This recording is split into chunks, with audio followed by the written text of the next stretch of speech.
I stood there, drenched from head to toe, staring at the locked door of what used to be a symbol of our shared dreams. The storm outside mirrored the tempest in my heart, but it was nothing compared to the hurricane about to be unleashed. Gripping the doorknob, I inhaled deeply, bracing myself for the confrontation that had been brewing for far too long. "Ethan," my voice, sharper than I intended, cut through the pitter-patter of the rain as the door swung open, revealing my husband Ethan, looking as if he'd just seen a ghost. "We need to talk. Now." His gaze, once filled with warmth and love, now held a flicker of annoyance that quickly morphed into concern. "Kira, what's wrong? You're soaked." Ignoring the urge to break down, I steadied my voice, my eyes locked on his. "It's Lily," I said, the name of our daughter weighing heavily on my tongue. She's gone, Ethan." The color drained from his face, his body tensing as if preparing for a physical blow. "Gone? What do you mean, gone? Kira, please." The pain in his eyes was real, but so was the anger and betrayal simmering inside me. "I mean, she's been in a terrible accident because you were too busy to care, because you've been too caught up in your own world to notice she needed you." Ethan staggered back as if I'd struck him, his hand reaching out for support against the doorframe. No, that can't be true. "Kira, please, tell me this is a mistake." There was a part of me that wanted to take back the words, to soothe the agony etched across his face. But the larger part, the part fueled by months of frustration, anger, and heartache, needed him to feel the weight of his neglect. "You should have been there, Ethan. For all the times you promised and failed to show, this is on you." His voice broke as he spoke. "I need to see her. Please." The resolve in my heart wavered for a moment, seeing the man I once loved beyond measure crumble before me. But this was necessary, a shock to jolt him back to the reality from which he'd been absent far too long. "She's at the hospital. They're doing everything they can, but you should have been the one doing everything for her long before this." Ethan moved past me, grabbing his keys and wallet in a haste, his actions filled with a panic I hadn't seen in years. "I'll go now. I'll make it right, Kira. I swear." Watching him rush out into the storm, I felt a bitter mix of satisfaction and sorrow. This was the start of a long, arduous journey. A journey to make him understand the depth of his failures, not just as a husband, but as a father. The rain continued to pour, each drop a reminder of the tears shed in the silence of our crumbling home. As the sound of Ethan's car faded into the distance, I closed the door behind me, leaning against it for support. The house felt emptier than ever, a shell of the love and laughter it once held. But this was just the beginning of a reckoning for Ethan's negligence and the first step towards reclaiming the life that we, especially Lily, deserved. The deception about Lily's condition was a desperate, calculated move, a lie born out of the necessity to awaken Ethan from his complacency. The real battle, however, lay ahead. It was a fight for justice, for accountability, and above all, for the restoration of a broken family torn apart by indifference and presumed infidelity. Tonight the storm raged on, both outside and within the walls of the Wilsons' home, heralding the tumultuous journey that lay ahead. The hospital's fluorescent lights felt harsh against my eyes as I paced the sterile hallway, waiting for news on Lily. The lie I told Ethan gnawed at me, but desperation had driven me to extremes. The sound of approaching footsteps pulled me from my thoughts, and I turned to see Ethan, his face a mask of worry and fear. "How is she? Can I see her?" he asked, breathless, from what I assumed was a combination of his rush here and the anxiety consuming him. I hesitated, the moment of truth looming large. "She's stable. They're running some tests. Ethan, there's something I need to tell you." His relief at my first words was palpable, but confusion quickly took its place. "What is it? What's wrong?" Taking a deep breath, I faced him squarely. "Lily isn't gone, Ethan. I lied because I didn't know how else to get through to you. You've been so distant, so absent. She needed you, and you weren't there." The transformation in Ethan was immediate. Relief gave way to anger, his eyes narrowing. "You lied about our daughter's life?" "Yes, I lied. Because nothing else seems to matter to you lately. Not me, not Lily, not the life we built together." My voice rose, tinged with anger and pain. Ethan stepped back as if my words were physical blows. "I can't believe you'd do this. How could you play with our emotions like that? How could you not see what's happening right in front of you?" I shot back, my frustration boiling over. You're never here, Ethan. And even when you are, you're not really present. We might as well be ghosts. Our heated exchange was cut short by the nurse's arrival, her expression one of professional concern. Mr. and Mrs. Wilson, Lily is asking for you. We followed her in silence, the tension between us thick.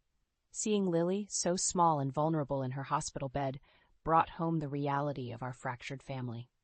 Ethan's face softened as he approached her, guilt written all over his features. Lily, I'm so sorry, sweetie. I should have been there for you, he murmured, taking her hand gently. Lily's response was a weak smile, her voice barely a whisper. It's okay, Daddy. I just want us to be a family again. That night, after Lily fell asleep, Ethan and I sat in a cold, uncomfortable silence in the hospital cafeteria. The distance between us felt insurmountable, a chasm widened by neglect and hurtful truths. Ethan, we can't go on like this. Something has to change, I said, breaking the silence. He looked away, his jaw clenched. I don't know if I can forgive you for lying about something so serious. And I don't know if I can keep living with a ghost of a husband. Ethan, you've been avoiding us, staying out late, missing family dinners, forgetting Lily's events. Is there someone else? Ethan's silence was answer enough, his avoidance a deafening confirmation of my worst fears. I see, I whispered, feeling a cold resolve settling in my heart. This was more than just neglect. It was betrayal. The ride home was silent, each lost in our own thoughts. As I lay in bed that night, the magnitude of Ethan's betrayal weighed heavily on me. The love that once bound us together had been eroded by lies and indifference. But as I listened to Ethan's shallow breathing, a plan began to form in my mind, a plan to expose the truth and seek justice for the pain he had caused. The road ahead was clear. Ethan's negligence and infidelity would not go unpunished. For Lily's sake, and for my own, I would fight to ensure that he faced the consequences of his actions. This was no longer just about saving our marriage. It was about reclaiming my life and protecting my daughter from further harm. The following weeks were a blur of hospital visits and silent dinners at home. Lily's recovery was the only silver lining in the thick cloud of tension that hung over our household. Ethan's attempts at conversation felt forced, and my responses were cold, our interactions nothing more than necessary exchanges for Lily's sake. One evening, as Ethan sat across from me at the dinner table, his phone buzzed incessantly, a symphony of pings and vibrations that he diligently ignored. Lily, now more perceptive than ever, picked up on the tension. "Daddy, aren't you going to answer that?" she asked, her fork paused midair. Ethan shot me a wary glance before replying, "It's nothing important, Lily, just work." But Lily's curiosity was piqued. "You work a lot, Daddy. You missed my school play and my soccer game last week." Ethan's face tightened, the lines of guilt etching deeper. "I know, sweetheart. I'm really sorry. I promise I'll make it up to you." But promises were cheap, especially those that had been broken too many times before. I watched them, my heart aching for Lily, who still held hope for her father's redemption. Later that night, as Ethan and I lay in bed, miles apart in the same room, I turned to face him. "Ethan, your phone was going off all through dinner. Is it really just work?" He sighed, a sound that seemed to carry the weight of his secrets. "Kira, I'm trying to fix things. Can't we just leave it at that?" "No, we can't. Not when fixing things means neglecting your family. Who were you texting, Ethan?" His silence was a chasm, deep and wide, filled with unspoken truths. The next morning, I decided it was time to seek those truths myself. While Ethan was in the shower, his phone lay unattended on the kitchen counter. A quick glance confirmed my suspicions. Messages from a contact saved only as E filled the screen, their tone intimate and their content damning. Armed with this knowledge, I confronted Ethan. "Who is E?" I asked, holding his phone up as he walked into the kitchen. Ethan froze, the color draining from his face. "Kira, it's not what you think." "Isn't it? Can't wait to see you again. Last night was amazing." "How should I think about that, Ethan?" My voice was steady, but inside, I was crumbling. He reached for the phone, but I pulled it back. "Ethan, you've been lying to me, to us. How long has this been going on?" The confession, when it came, was a mere whisper. "A few months. I'm sorry, Kira, I never wanted to hurt you." "Hurt me?" The realization that Ethan's betrayal wasn't just emotional but physical felt like a physical blow. The foundation of our marriage, our family, had been shattered by his actions. "I want you to leave," I said, the words cold and final. Ethan's protest was weak.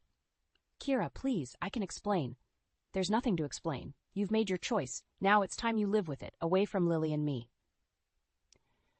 The days that followed were a whirlwind of activity. Ethan moved out, and I focused on Lily, who was confused and hurt by the sudden change. But amidst the turmoil, a fierce determination grew within me. Ethan's negligence and betrayal had not only damaged our family, but had also ignited a resolve within me to protect Lily and ensure that Ethan faced the consequences of his actions. As I lay in bed each night, the silence of the house, a stark reminder of the gaping hole Ethan's departure had left, my thoughts turned to revenge. Not petty acts of spite, but a calculated plan to expose his deceit and ensure he could no longer harm us. For Lily's sake, and for my own, I was ready to fight. This was more than just a broken marriage. It was a battle for justice and a stand against betrayal. In the weeks that followed Ethan's departure, the void he left behind became a space for Lily and me to heal and bond over our shared pain. Yet, beneath the surface of our newfound routine, a storm was brewing, a storm of my own making, aimed squarely at Ethan. One afternoon, as Lily and I sat at the kitchen table working on her school project, the phone rang. The caller ID flashed Ethan's number, a sight that still made my heart skip, not out of love, but a cocktail of anger and anticipation. "Mom, it's Dad," Lily said, her voice a mix of hope and hesitation. I nodded, gesturing for her to answer. "Go ahead, sweetie. I'll be right here." Lily picked up the phone, her voice brightening as she spoke to Ethan. "Hi, Dad. Yeah, we're working on a project about the solar system. Mom's helping me." I listened, my emotions a whirlwind as Lily chatted animatedly, sharing details of her life from which Ethan had chosen to absent himself. After a few minutes, she handed me the phone, her eyes searching mine for any sign of what to expect. Taking a deep breath, I steeled myself. "Ethan? Kira, how are you both doing?" His voice was tentative, laced with a guilt that did little to soothe the raw edges of my heart. "We're managing." "What do you want, Ethan?" There was a pause, and then, "I want to see Lily. I miss her, Kira. I miss you both." The words, meant to tug at my heartstrings, only fueled my resolve. "Lily is doing fine. As for seeing her, you know the conditions. Your actions have consequences, Ethan."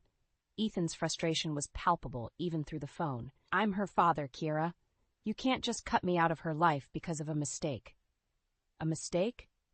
The word tasted bitter in my mouth. "No, Ethan. What you did was not a mistake.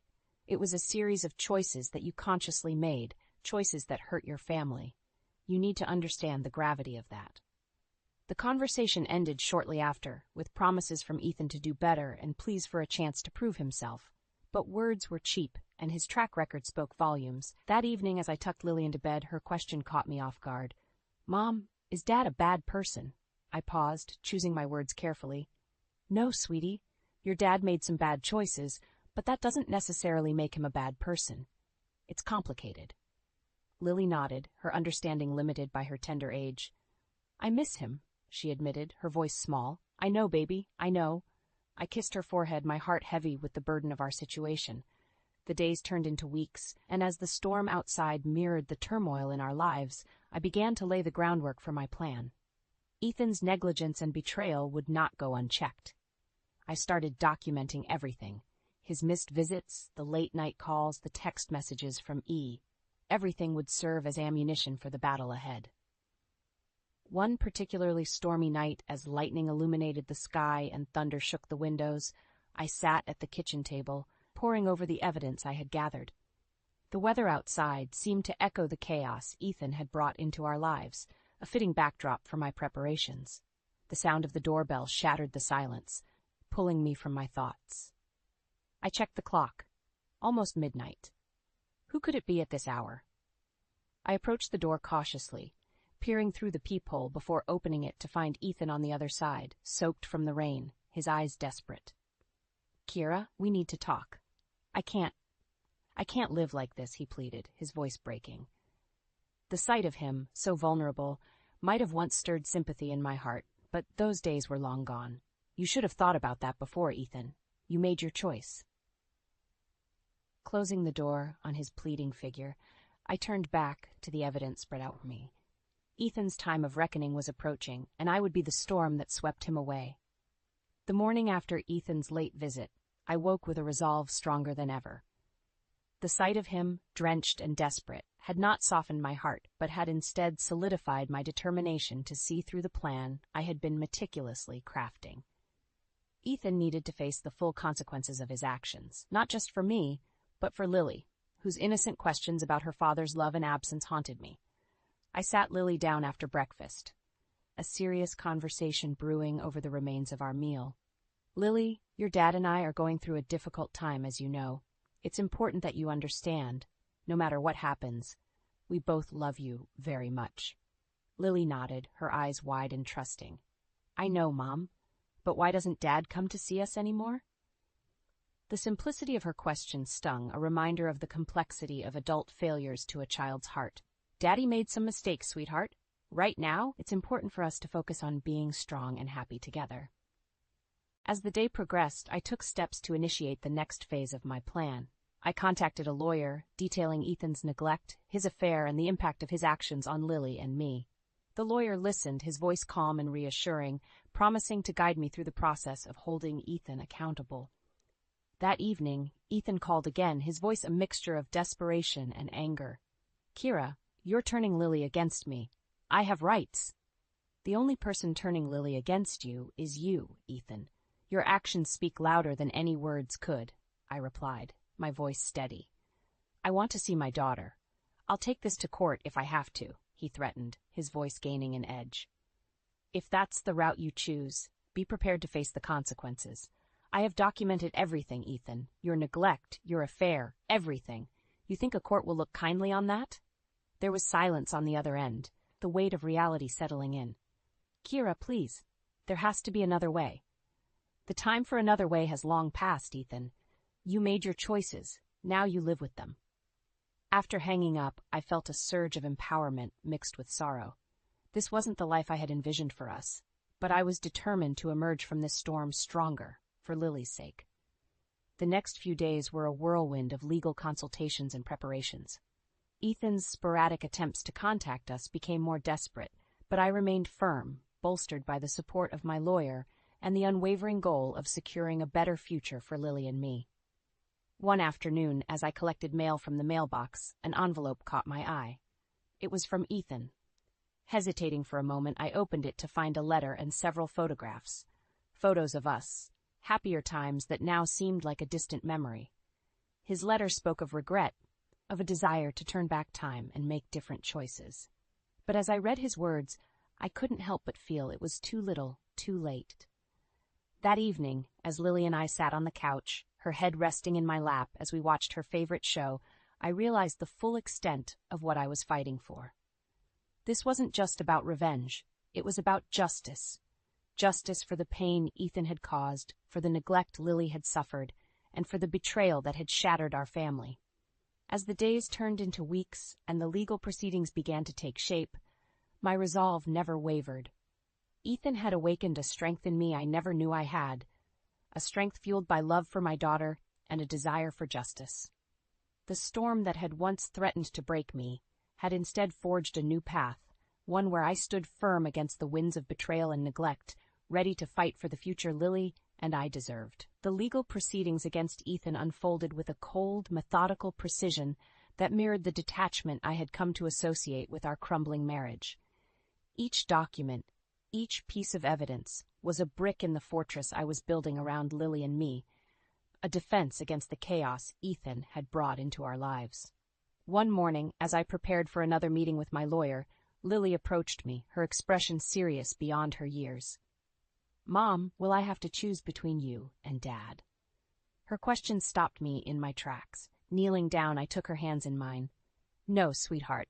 This isn't about choosing sides. It's about making sure we're safe and happy. I'll do everything in my power to make sure you feel loved and protected, no matter what."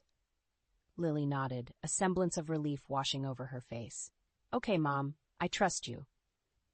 The meeting with my lawyer that day was a turning point. Armed with the evidence of Ethan's neglect and infidelity, we outlined our strategy. But it was the private investigator's report that truly shifted the balance in our favor. Photos and detailed accounts of Ethan's affair, his frequent absences, and neglect of Lily painted a damning picture that no courtroom could ignore. "Ethan will have a hard time disputing these," my lawyer remarked, flipping through the report. "This strengthens your case significantly."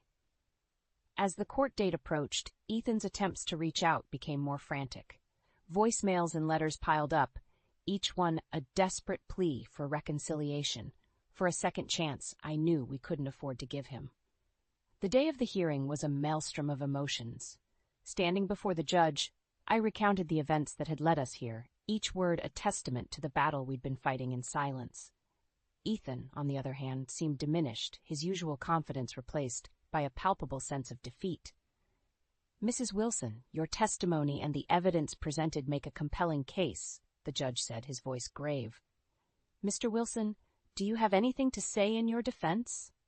Ethan's reply was a mix of apologies and excuses, a last-ditch effort to sway the judge's opinion.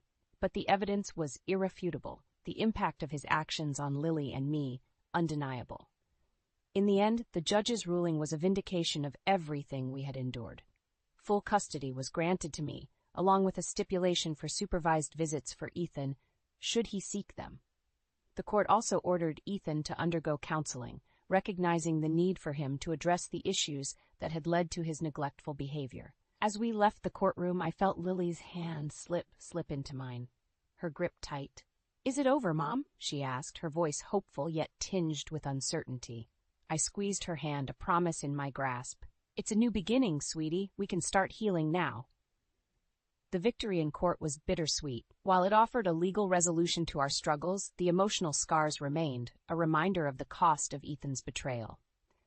Yet as Lily and I walked out into the sunlight, I felt a weight lifting off my shoulders. The battle was over, but our journey of healing was just beginning. In the weeks that followed, Lily and I focused on rebuilding our lives.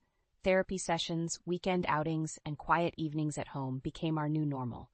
Slowly, the laughter returned to our house, filling the spaces that grief and betrayal had once occupied. Ethan's attempts to reconnect became less frequent as he started his court-ordered counseling. I hoped, for Lily's sake, that he would find the help he needed to be a better father, even if from a distance. As for me, the fight had revealed a strength I never knew I possessed, a resilience forged in the fires of adversity. For Lily, for myself, I had stood up against the storm and emerged stronger.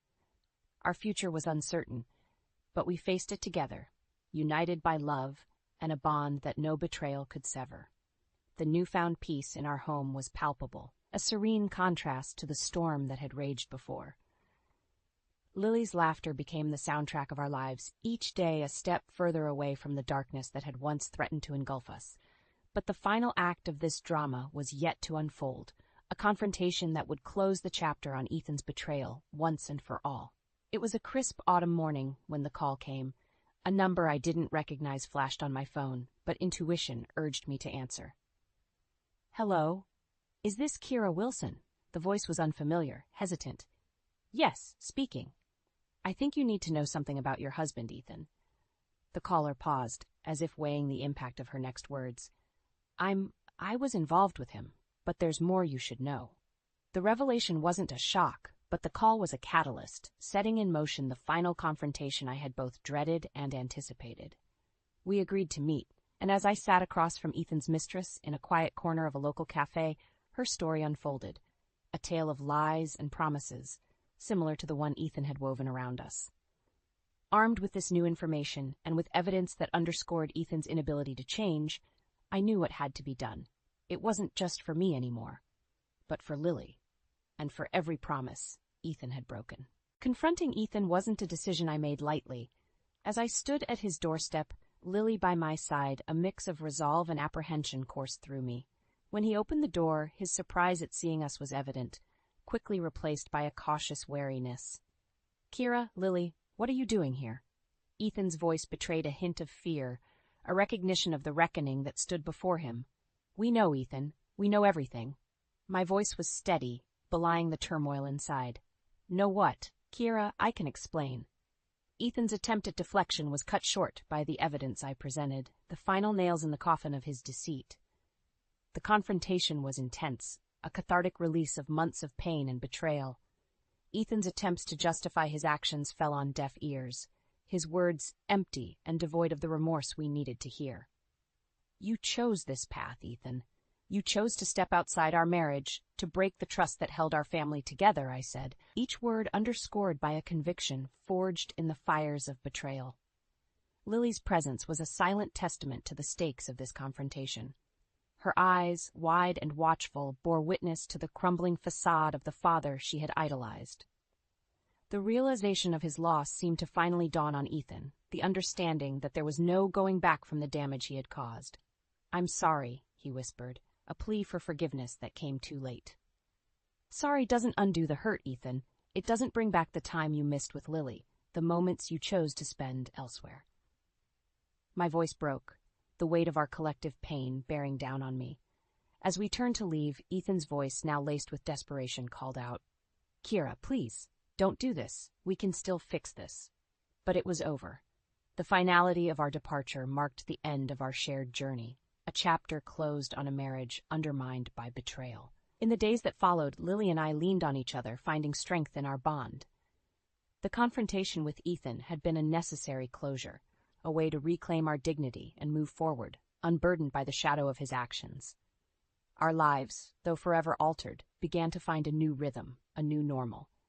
The pain of the past remained, a scar on our hearts, but it no longer defined us.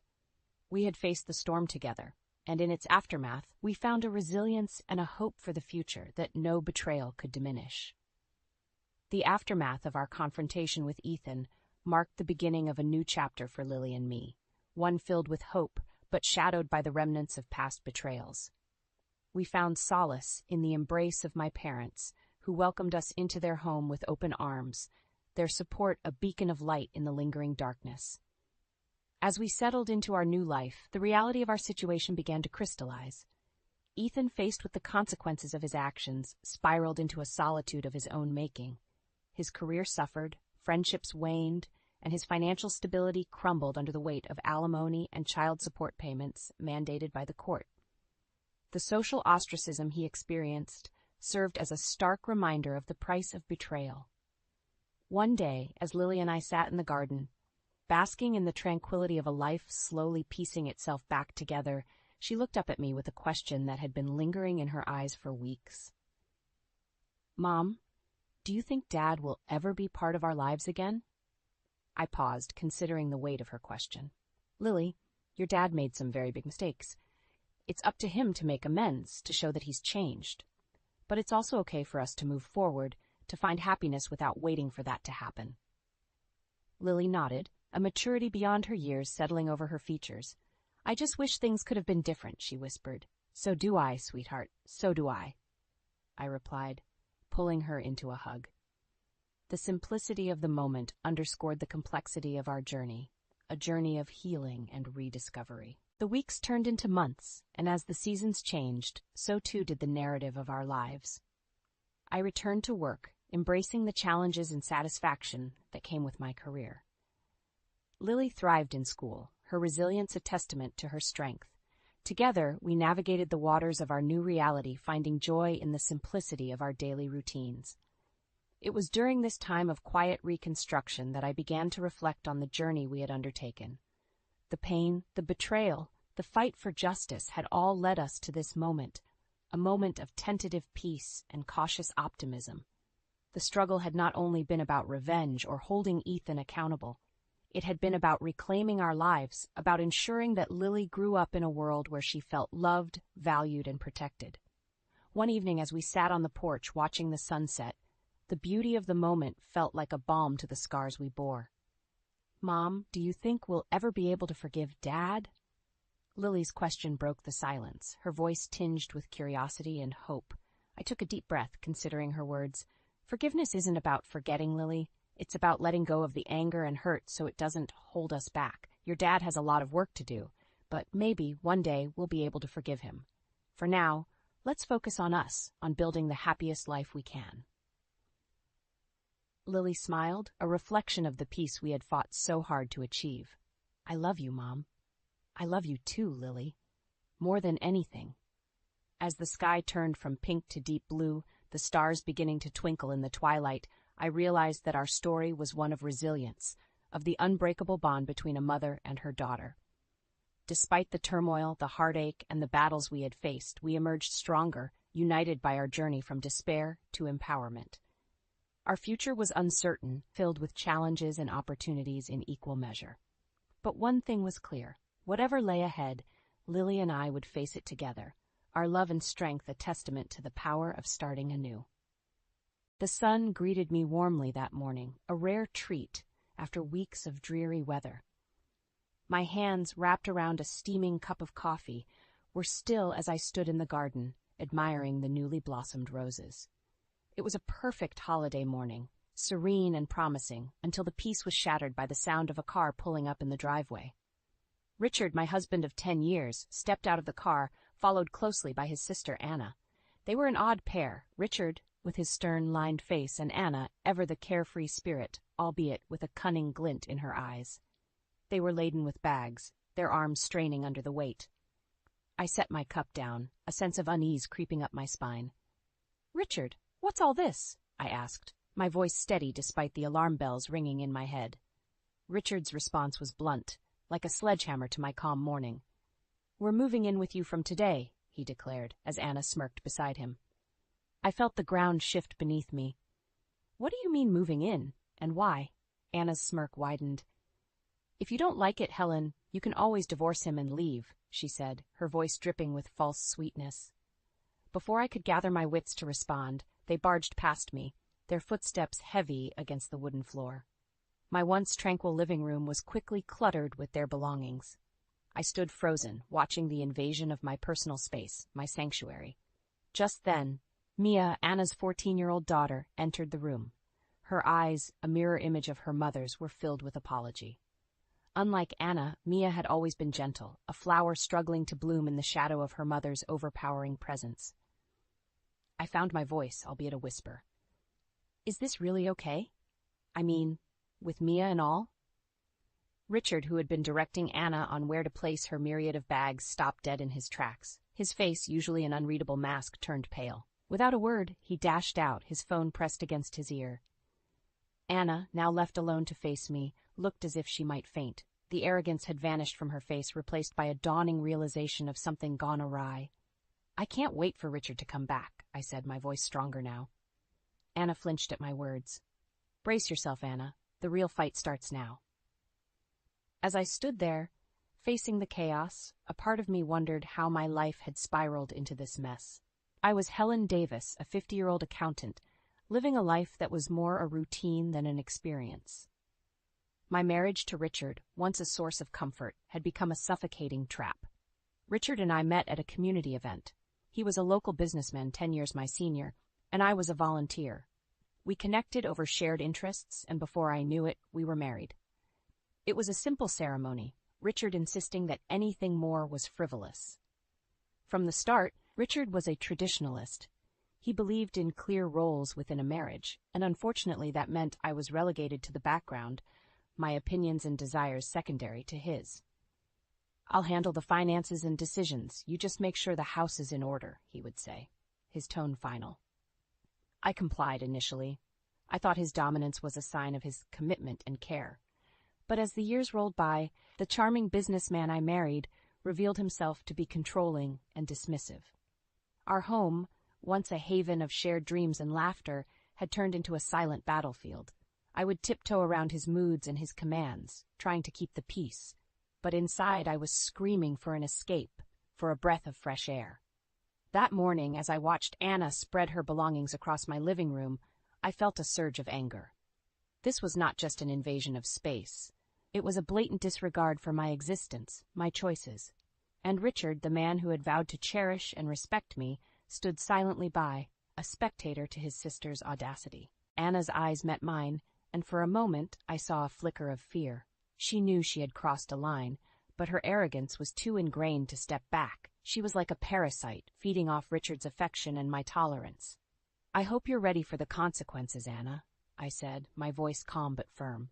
Her response was a scoff, but her eyes betrayed her. She knew she had awakened a dormant adversary. And as I stood there, amidst the chaos they had brought into my home, I realized that this was not just an invasion. It was a declaration of war. The sound of Richard's car pulling up again snapped me out of my thoughts. I braced myself for the confrontation, for the battle that was about to begin. The doors opened, and Richard stormed in, his face a mask of confusion and anger. "What's going on, Helen? Why is Anna panicking?" he demanded, his eyes darting between me and his sister. "This," I gestured to the mess around us, "is what your decision has led to. Your sister, your house, your rules. But not anymore, Richard. Not anymore." The room was thick with tension, the air heavy with unspoken words and suppressed emotions. Richard looked at me, then at Anna, and a realization dawned on him. He had underestimated me, taken my silence for submission. But as the sun streamed through the windows, casting a warm glow on the chaos, I knew this was just the beginning of my fight for freedom, for my voice. The shadows of retribution were finally lifting, and I was ready to step into the light. Richard's confusion melted into a frown, his eyes narrowing as he absorbed the scene before him. "Helen, this is temporary. Anna needs us," he said, his voice firm, leaving no room for argument. I scoffed. "Temporary? Richard, your sister has brought half her house here. And you," I turned to Anna, "you waltz in here as if you own the place." Anna rolled her eyes, a smirk playing on her lips.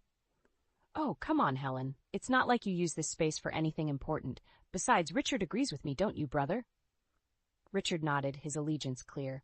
"Anna's going through a tough time. We need to be there for her." I felt a surge of anger. "And what about me, Richard? When have you ever considered what I need?" Richard's expression hardened. "You have everything you need, Helen. A roof over your head, food on the table. What more do you want?" His words stung, and I felt a bitter laugh escape my lips. "I want a husband who sees me as an equal, not just a caretaker for his home and his burdensome sister." Anna snorted. "Equal? Please. You should be grateful Richard even married you. At your age, options aren't exactly lining up." Her words were like a slap in the face, but I stood my ground. "Grateful? For a marriage that suffocates me? For a husband who values his sister's whims over his wife's feelings?" Richard's face reddened, his anger boiling over. "Enough, Helen. You're overreacting. Anna is family." "And what am I?" I shot back, my voice trembling with emotion. "Just a convenient accessory to your life?" The room fell silent, the tension thick and suffocating. Richard and Anna exchanged a look, a silent conversation passing between them. I knew then that I was fighting a losing battle. Richard finally spoke, his voice cold. "Pack your things, Helen. If you can't accept my sister, you can't be part of this family." His words were a dagger to my heart, but I refused to let them see me break. "Fine," I said, my voice steady. "I'll leave. But remember this, Richard. I am not your property. I am a person, and I will not be dismissed so easily." I turned on my heel and walked to our bedroom, my mind racing. As I began packing my things, tears blurred my vision. I had given up so much for this marriage, only to be cast aside for Anna's selfishness. But amidst the hurt and betrayal, a fire ignited within me. I would not let them break me. I would fight back, and I would reclaim my life. As I zipped up my suitcase, I looked around the room that had been my sanctuary. It was time to leave, to start anew. But as I stepped out of the bedroom, suitcase in tow, I knew one thing for certain. This was not the end. It was just the beginning of my journey to retribution. The door slammed behind me as I left the house, my heart pounding with a mix of fear, anger, and a newfound determination.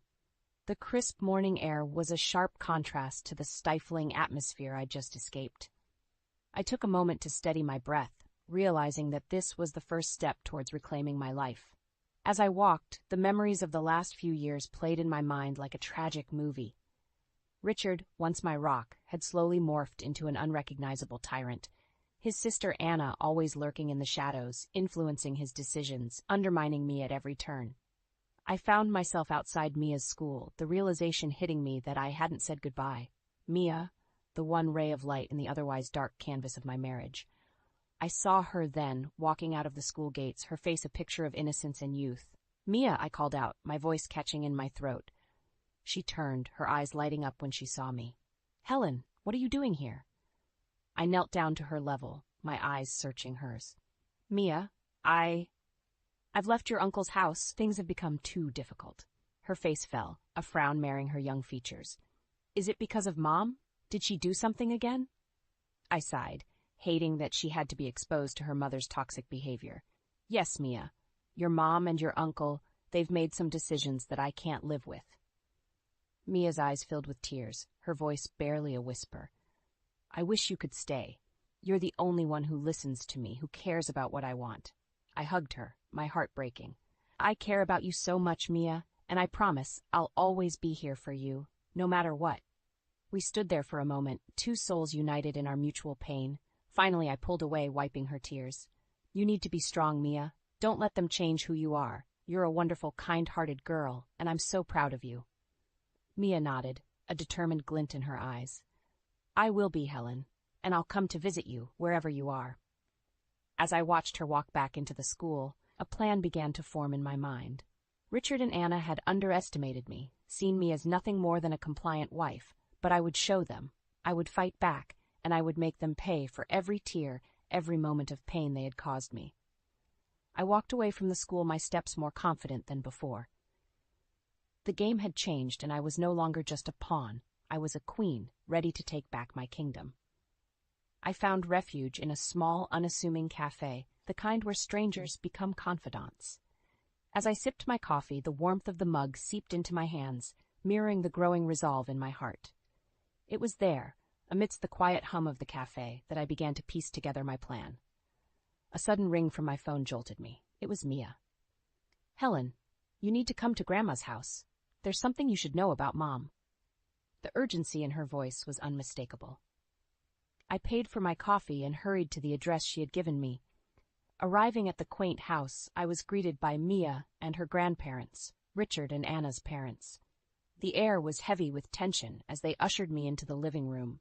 Mia's grandmother, a stern yet kind woman, wasted no time. Helen, we've been blind for too long. Anna is in trouble, and it's far worse than we imagined. I sat, bracing myself for what was to come. Mia's grandfather, a man of few words, spoke up. Anna's addicted to gambling. She's amassed a significant debt, and now she's targeting your home to settle it. The revelation hit me like a tidal wave. Anna's arrogance, her sudden move into our house, it all made sense now. Mia's grandmother continued, her voice laced with regret. We've enabled her for too long, thinking we were helping. But we were wrong. We're cutting her off financially. I nodded, my mind racing with the implications. And Richard? Does he know about this? He knows, Mia's grandfather said, his voice heavy with disappointment. But he's too blinded by his need to protect Anna. He's part of the problem. The pieces of the puzzle were falling into place, each one fueling my resolve. I stood up, my decision clear. I need to confront them. They need to know I'm aware of their deceit. Mia grabbed my hand, her eyes pleading. Be careful, Helen. Mom can be unpredictable. I squeezed her hand, a smile tinged with determination. Don't worry, Mia. I'm not the same person they think they can push around. It's time they see the real me. Leaving Mia's grandparents' house, I felt a strange cocktail of emotions. Anger, certainly, at the betrayal and deceit. But also empowerment, a sense of clarity and purpose I hadn't felt in years. I drove back to the house, each mile bringing me closer to a confrontation I never imagined I'd have the courage to face. But there I was, ready to stand up to the very people who had made my life a living hell. I entered the house without knocking, finding Richard and Anna in the living room. The sight of them, so complacent in their scheming, ignited a fire within me. Richard, Anna, we need to talk, I announced, my voice steady and commanding. Richard looked up, surprise etched on his face. Helen, what are you doing here? I know about Anna's gambling debts. I know she's planning to use this house to pay them off, I said, cutting straight to the heart of the matter. Anna's face contorted into a sneer. What are you going to do about it, Helen? Cry and run away? I met her gaze, unwavering. No, Anna. I'm going to make sure you both pay for what you've done. To me, to this family. Richard's expression faltered, a hint of guilt flashing across his face. Helen, Save it, Richard. I've heard enough of your excuses. You chose Anna over our marriage. Now, you'll have to live with the consequences. Anna laughed, a harsh, grating sound. You think you can scare us, Helen? You're nothing. You've always been nothing. Her words were meant to wound, but they only strengthened my resolve. I may have been nothing to you, But that ends today. I'm taking back control of my life, and I'll start by making sure everyone knows the kind of people you really are." Richard stood up, a mix of anger and desperation in his eyes. "You wouldn't dare. You know how this will look, the scandal, the gossip." I cut him off, my voice cold. "I don't care about the gossip, Richard. I care about justice, about righting the wrongs you and your sister have committed." Anna's face turned pale, her bravado faltering. "You can't prove anything, Helen. It's your word against ours." I smiled, a smile that didn't reach my eyes. "Oh, but I can, Anna. I've been collecting evidence, bank statements, gambling debts, everything. I have more than enough to prove your deceit." Richard's face drained of color. "Helen, please, let's talk about this. We can sort it out." I shook my head. "It's too late for talking, Richard. You made your choice, and now you'll have to face the consequences." As I turned to leave, I left them with one final statement. "I'll be filing for divorce, Richard, and I'll make sure the truth about Anna's debts comes out. You've both played this game for far too long. Now, it's my turn." I walked out of the house, the sound of their panicked voices fading behind me. I had stepped into the battle, fully armed and ready. The game of deceit and betrayal they had been playing was over. It was time for retribution, and I was going to make sure they paid for every tear, every moment of suffering they had caused. The next few days were a whirlwind of legal consultations and covert planning. My lawyer, a sharp-witted woman named Diane, was a beacon of support, guiding me through the labyrinth of divorce proceedings. The day of the confrontation arrived like a storm. I stood outside the courthouse, my heart racing with a mix of dread and determination. Richard and Anna were already there, their faces masks of feigned innocence. As we were called in, I took a deep breath, readying myself for the battle ahead. The courtroom was cold and sterile, a stark contrast to the fiery emotions brewing inside me. Richard's lawyer was the first to speak, painting a picture of a harmonious marriage disrupted by my sudden and unreasonable demands. I listened, my fists clenched, as he spun lies as easily as a spider weaves its web. Then it was Diane's turn. She began methodically, laying out the facts with precision. "Your Honor, the reality is starkly different from what has been presented by the defense. We have evidence of financial misconduct and emotional abuse, all perpetrated by Mr. Richard Davis and his sister, Ms. Anna Davis." Anna's eyes widened, her composure slipping. Richard shifted uncomfortably, his gaze avoiding mine. Diane continued, her voice steady and clear. "We have bank statements showing large sums transferred to Miss Davis's account, coinciding with her gambling debts. We also have testimonies from witnesses who have observed the emotional abuse my client suffered in her marriage." Richard's lawyer tried to interject, but Diane was unyielding. "Furthermore, we have evidence of a plan to sell the marital home without my client's consent to cover Ms. Davis's debts." The judge looked over the documents Diane presented, his expression growing increasingly stern. Anna squirmed in her seat, her earlier arrogance replaced by a growing sense of panic. Then came the moment I had been waiting for. I was called to the stand, my heart pounding in my chest. I recounted the years of neglect, the emotional turmoil, and the final straw that broke the camel's back. Their plan to usurp my home. As I spoke, I kept my eyes on Richard and Anna. Richard's face was a picture of defeat, his eyes hollow and resigned. Anna, on the other hand, was seething, her hands clenched into tight fists. The judge finally spoke, his voice echoing in the silent courtroom. "Based on the evidence presented, it's clear that there has been significant wrongdoing on the part of Mr. Davis and Ms. Davis. I am inclined to grant the divorce and rule in favor of the plaintiff, Miss Helen Davis." Anna erupted, her voice shrill with anger. "This is nonsense. She's lying, all of it. Helen's just a bitter old woman who can't stand to see anyone else happy." Her outburst only served to cement the judge's decision. "Order in the court, Miss Davis. Your behavior is only proving the plaintiff's point. I will not tolerate any more outbursts." The gavel came down, and with it, the final blow to Richard and Anna's facade. As we left the courtroom, I felt a weight lift off my shoulders.